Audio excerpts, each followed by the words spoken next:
Welcome to a special dragon-themed Seek Out the Arts here on the Daily Connoisseur.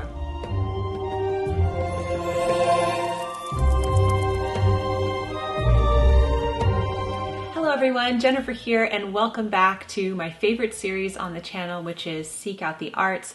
This is where we do a deep dive into arts and culture. We are in the year of the wood dragon. I also recently published a poem called The Dragon on my channel at the end of last year.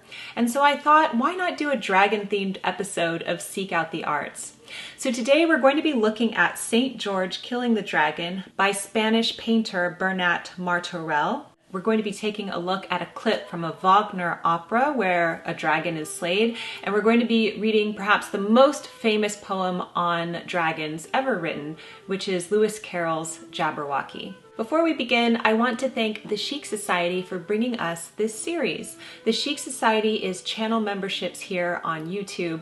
We have a wonderful community there. Every Friday, I put out a video for the Chic Society. We also go live once a month and talk to each other on Zoom and get to know each other better. We also have a pen pal program. So if you are interested in joining the Chic Society, I will leave the information down below. Membership is only $1.99 a month, but there are also upper tiers as well. You've been seeing them mentioned here in the video, and at the end I'm going to share the top tier Elegant Connoisseurs with you. Okay, let's dive right into the painting, which is St. George Killing the Dragon by Bernat Martorell. Bernat Martorell was a Spanish painter born in 1390.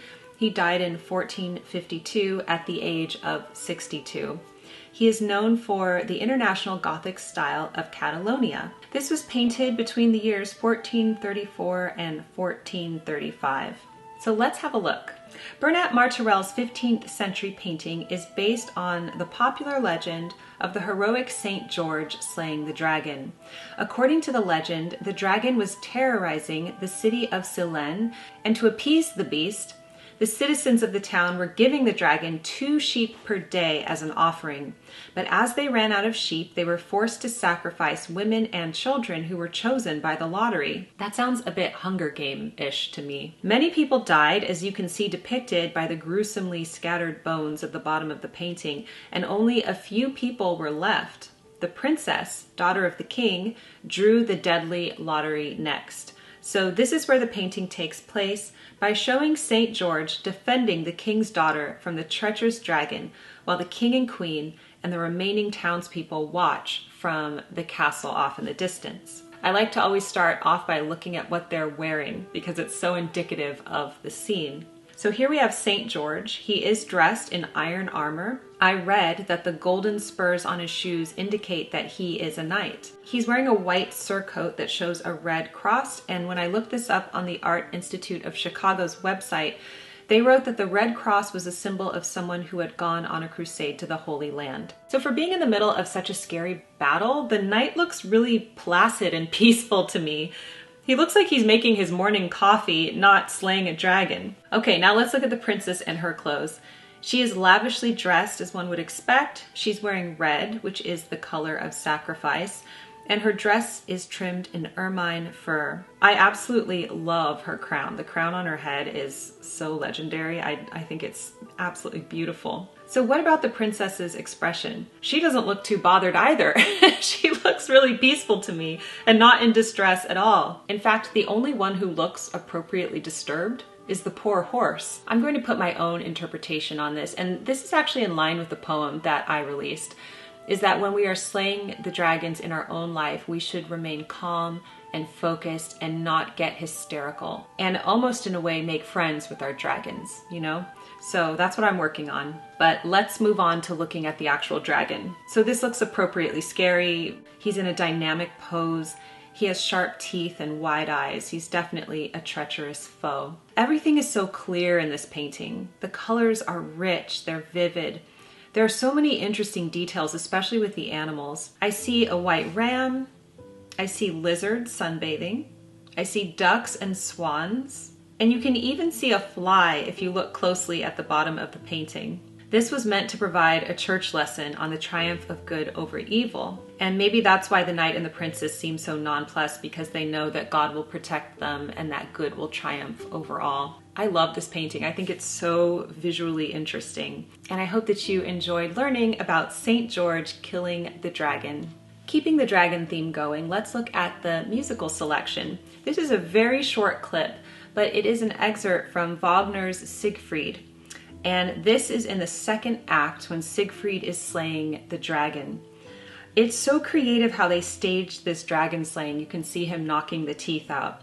A lot of people are intimidated by opera, but I love watching little pieces like this. When I saw Tosca last year, it was so wonderful to follow along, like with the words on the screen, but also just watch the beautiful interpretation that the director gives. And I love this slaying of the dragon. This is tenor Clay Hilly in Stefan Herheim's production of Wagner's Siegfried with Deutsche Opera Berlin. So I will leave that linked down below. And finally, let's read Lewis Carroll's The Jabberwocky from Through the Looking Glass, and that was written in 1871. And we're gonna set this to the images from my dragon poem, which was animated by Ruhama Asfar Rubai. 'Twas brilling, and the slithy toves did gyre and gimble in the wabe. All mimsy were the borogroves, and the mome-raths outgrabe. Beware the Jabberwock, my son, the jaws that bite, the claws that catch. Beware the Jubjub bird, and shun the frummiest bandersnatch. He took his vorpal sword in hand, long time the mansome foe he sought. So rested he by the tumtum tree, and stood awhile in thought. And as in uffish thought he stood, the Jabberwock with eyes of flame came whiffling through the tulgey wood, and burbled as it came.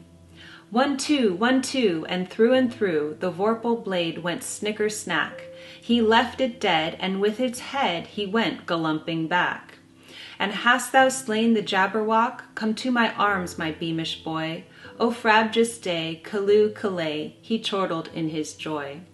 'Twas brilling, and the slithy toves did gyre and gimble in the wabe. All mimsy were the borogroves, and the mome-raths outgrabe. I hope that you enjoyed this deep dive into dragons in arts and culture. Of course, there's many more important works with dragons, and of course we could always revisit this sometime in the future. My take on dragons is that we all have dragons in our life, and it is important to be conscious of how we are when we confront them and to heal through that. So I hope that you found this wonderful too. I'd like to thank the Elegant Connoisseurs, who are the top tier members of the Chic Society, and here they are. The 90-Day Memoir book, available now from Alan Watt and the LA Writers Lab. Jenny Williams from Carrot Top Paper Shop. Elaine Brisebois, certified nutritionist and women's weight loss coach. Ashley Buffa, Freedom Mom's Smart Kids Chore System. Guy Blaze, author of Love Like the French, a guide to better romance and relationships. Dr. Kate Philbin, transpersonal psychologist and professionally certified life and executive coach.